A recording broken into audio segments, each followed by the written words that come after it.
더불어민주당 대변인 평택을 지역위원장 김현정입니다. 국민의 생명과 안전이 먼저입니다.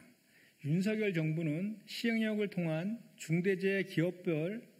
중대재해처벌법 무력화 시도를 중단하고 노란봉투법 개정에 협조하십시오. 대전 현대아울렛 지하주차장 화재로 7분이 숨지고 1분이 중상을 입는 재해가 발생했습니다.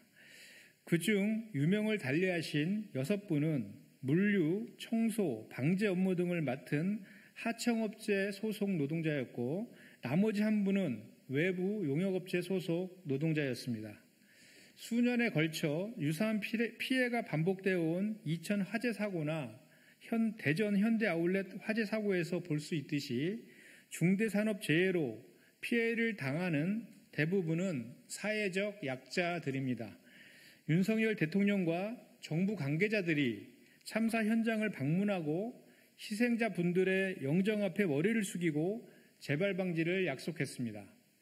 하지만 다른 한편으로는 시행령을 통한 중대재해기업처벌법 무력화 시도를 멈추지 않고 있습니다. 중대재해처벌법은 지난해 평택항 화물 컨테이너 사고 등을 겪으며 일터에서 목숨을 잃은 노동자가 없도록 중대산업재해를 예방하기 위해 제정되었습니다. 그런 중대재해처벌법을 무력화하겠다는 것은 이윤을 위해 국민의 생명과 안전을 저버리겠다는 선언과 다름없습니다.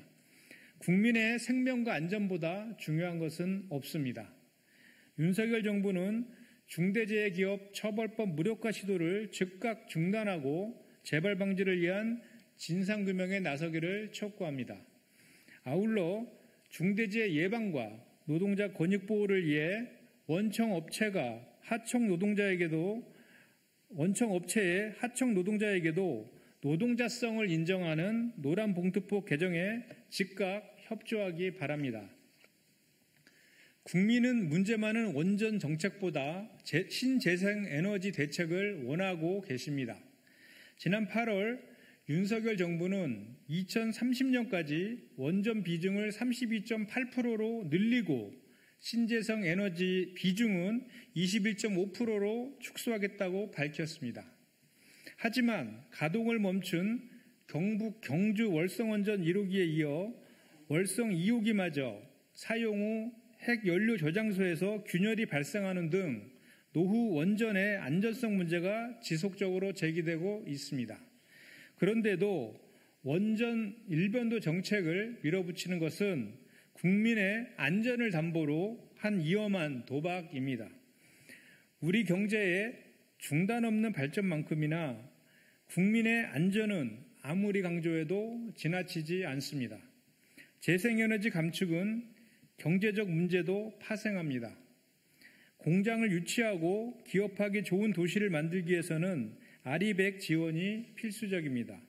탄소 중립사회를 앞둔 우리 기업들의 생존 과제로 대두된 아리백을 맞추기 위해서도 신재생에너지 비율을 늘려야 합니다. 그런데 국내 재생에너지 비중은 OECD 평균의 4분의 1 수준으로 여전히 공급 확대가 필요한 상황입니다. 그런데도 시대 상황을 역행하여 원자력 발전을 고수하며 재생에너지 비중을 줄이는 윤석열 정부는 산업화 시대의 방심만을 답습하고자 합니다. 시대가 변했습니다. 과거의 낡은 이념으로 현재와 미래를 재단하려 해서는 안 됩니다. 윤석열 정부의 원전 우선 정책을 재고하고 신재생에너지 대책을 세우길 강력히 촉구합니다. 고맙습니다.